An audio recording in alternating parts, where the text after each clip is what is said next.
Hi you guys, I'm Lizette Pisa and I'm gonna be talking to you guys about my ceremony speech about Dr. Sebi. Did you guys know that Dr. Sebi claims to cure HIV, AIDS, sickle cell, and many more? He's a self-taught healer, visionary, and herbalist. He even cured himself of some diseases while not being a licensed doctor. Since he's not a licensed doctor, many people will see him as a witch doctor within the Spanish culture. When he came to the United States, a doctor in the United States diagnosed him with diabetes, asthma, and visual impaired.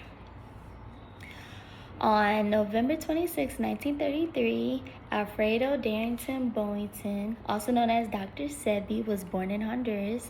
His first exposure to the herbal healing was from his grandmother. In the 80s, he went back to Honduras to open up his center called the USHA Research Institute.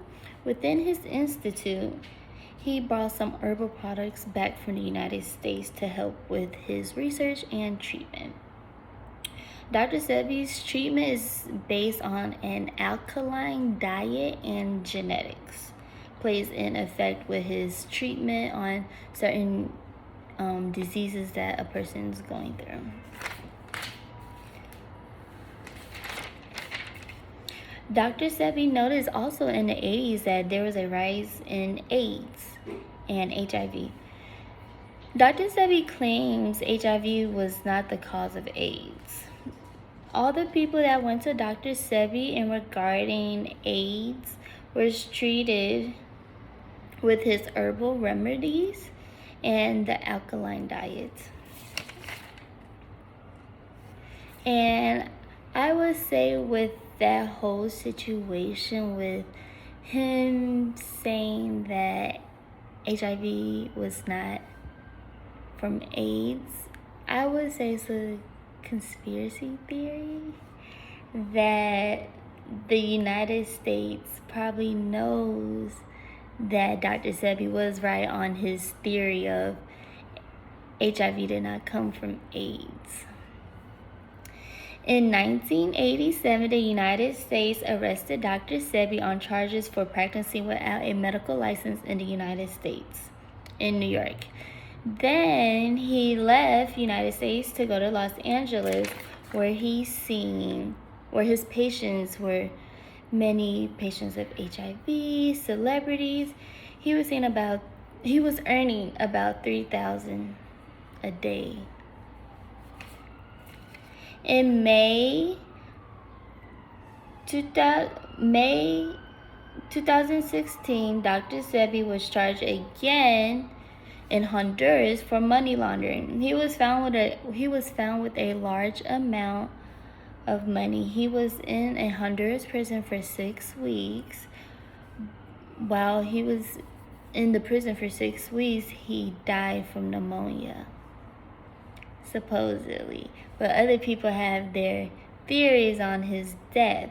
Some people think his death was from the United States because they think that he was helping so much people get cured from all these diseases. United States probably saw him as a threat because they wasn't making enough money based off of the health industry and the pharmaceutical industry.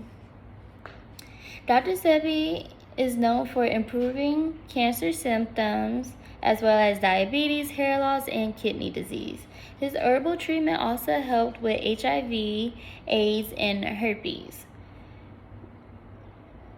Being that Dr. Sebi is without a medical license, he improved so many people's health that went to his treatment.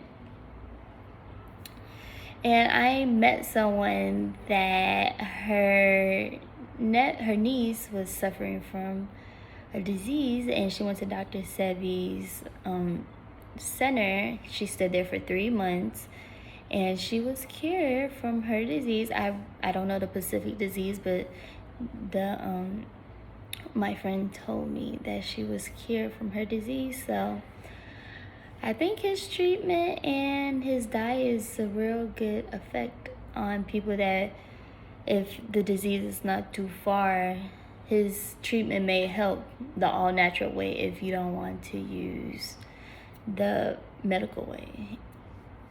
In conclusion, Dr. Sebi could have cured, if not delayed, many sickness while making the world a healthier place. Dr. Sebi once said, "It is the food that you eat that will reconnect you with the energies of life, and then the words of unnecessary, because you could see that you're connected." I think Dr. Sebi was a great person. He seems like a great person, and his diet really did see some improvement in other people's health. So thank you guys for listening to my speech about Dr. Sebi.